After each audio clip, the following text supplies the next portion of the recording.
iOS 18 আপডেটের পর থেকে ইউটিউবে অনেক রকম এই আপডেট রিলেটেড ভিডিও দিয়ে ভরা, কিন্তু আজকের এই ভিডিওতে আমি এমন কিছু ফিচারের কথা বলে দেব যেগুলো কোনো ভিডিওতে এখন পর্যন্ত দেখানো হয়নি। iOS 18 আপডেটের পর থেকে অ্যাপল তার ফোনকে এত বেশি স্মার্ট করে ফেলেছে যে এই ভিডিওটা দেখলে আপনি বুঝতে পারবেন কেন আমি এই কথা বলেছি। তো আর কথা বাড়াবো না, চলুন ভিডিওটাকে শুরু করা যাক।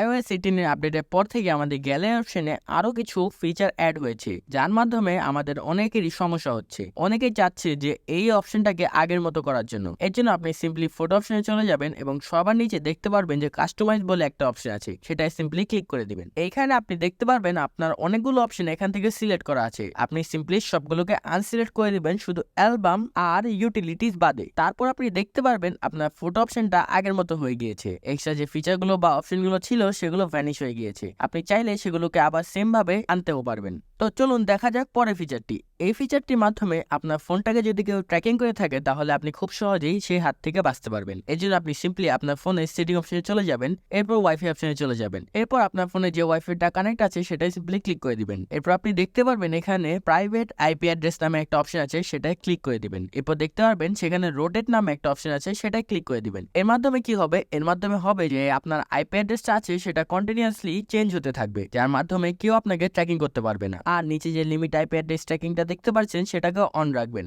যার মাধ্যমে আপনার আইপি অ্যাড্রেসটা চেঞ্জ হতে থাকবে এবং আপনার ফোনটাকে কেউ ট্র্যাকিং করতে পারবে না। আমাদের সকলের ফোনের হোম স্ক্রিনেই দুইটা শর্টকাট বাটন থাকে। নরমালি সবার ফোনে ফ্ল্যাশ লাইট এবং ক্যামেরা অপশনটাই থাকে, কিন্তু iOS 18 আপডেটের পর থেকে আপনি চাইলে এই অপশনটাকে চেঞ্জ করে যে কোনো অ্যাপ বা যে কোনো অপশনকে এখানে অ্যাড করতে পারবেন, ওইটাও খুব সহজেই। এর জন্য আপনি সিম্পলি আপনার ফোনটাকে লক অবস্থায় ট্যাপ করে ধরে রাখবেন। এরপর কাস্টমাইজ অপশন আসবে, সেটা ক্লিক করে লক স্ক্রিনে চলে আসবেন। লক স্ক্রিনে আসার পর দেখতে পারবেন এখানে আপনার ক্যামেরা এবং ফ্ল্যাশ লাইট নরমালি থাকবে। আপনি সেটাকে সিম্পলি মাইনাস করে দিবেন। এরপর প্লাস আইকনে ক্লিক করে আপনি আপনার ইচ্ছা মতো যে কোনো অপশনকে সেখানে অ্যাড করতে পারবেন এবং সেটাকে সুন্দরভাবে ব্যবহারও করতে পারবেন।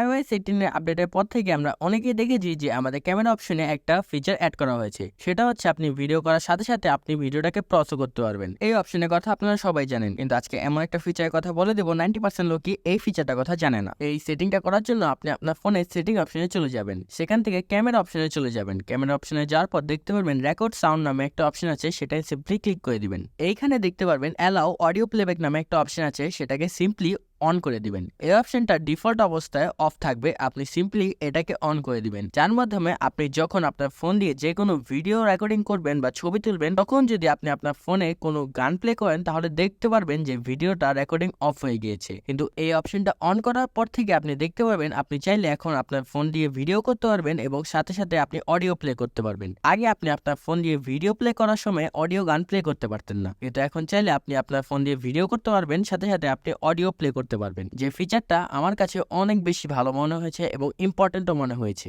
এরপরে যে ফিচারটা নিয়ে কথা বলবো সেটা আসলে অসাধারণ একটা ফিচার। আপনি সিম্পলি আপনার ফোনের নোট অপশনে চলে আসবেন। এরপর আপনি এই অপশনটাতে ক্লিক করলে দেখতে পারবেন এখানে অডিও রেকর্ড করার একটা অপশন আছে, সেটা সিম্পলি ক্লিক করলেই দেখতে পারবেন যে আপনি এখান থেকে অডিও রেকর্ড করতে পারছেন এবং তার সাইডে দেখতে পারবেন ট্রান্সক্রিপ্ট নামে একটা অপশন আছে, সেটা ক্লিক করে দিবেন। এরপর আপনি দেখতে পারবেন এখান থেকে আপনি যে কথাটাই বলবেন সেটাই স্ক্রিপ্ট হয়ে বেরিয়ে আসছে। আপনি চাইলে যে কোনো কথা বলে সেটাকে টেক্সটে রূপান্তর করতে পারবেন এবং সেটাকে সিম্পলি এই নোট অপশনে সেভও করে রাখতে পারবেন। যারা ইউটিউব এবং ফেসবুকে কন্টেন্ট ক্রিয়েট করে তাদের জন্য এই অপশনটা হতে যাচ্ছে দুর্দান্ত, কারণ এখন থেকে আপনি মুখে বলে স্ক্রিপ্ট তৈরি করতে পারবেন এবং সেটাকে নোট অপশনে সেভও করে রাখতে পারবেন। আমরা অনেকেই আছি যারা আমাদের বন্ধু বান্ধব বা আত্মীয় স্বজনদের বার্থডে ডেটটা ভুলে যায় এবং ঠিক সময় উইশ করতে পারি না, তাদের জন্য এই ফিচারটা অনেক বেশি কাজে আসবে। এখন আপনি চাইলে আপনার মেসেজটাকে ঠিক যে সময় আপনি পাঠাতে চান সেই সময়টাকে সেট করে রাখতে পারবেন। এই জন্য আপনি সিম্পলি যে কোনো একটা মেসেজ টাইপ করে নেবেন, এরপর সাইডে প্লাস অপশন দেখতে পারবেন, সেটা ক্লিক করলে দেখতে পারবেন সেন্ড লেটার নামে একটা অপশন আছে, সেটা ক্লিক করে আপনি দেখতে পারবেন এখান থেকে আপনি কখন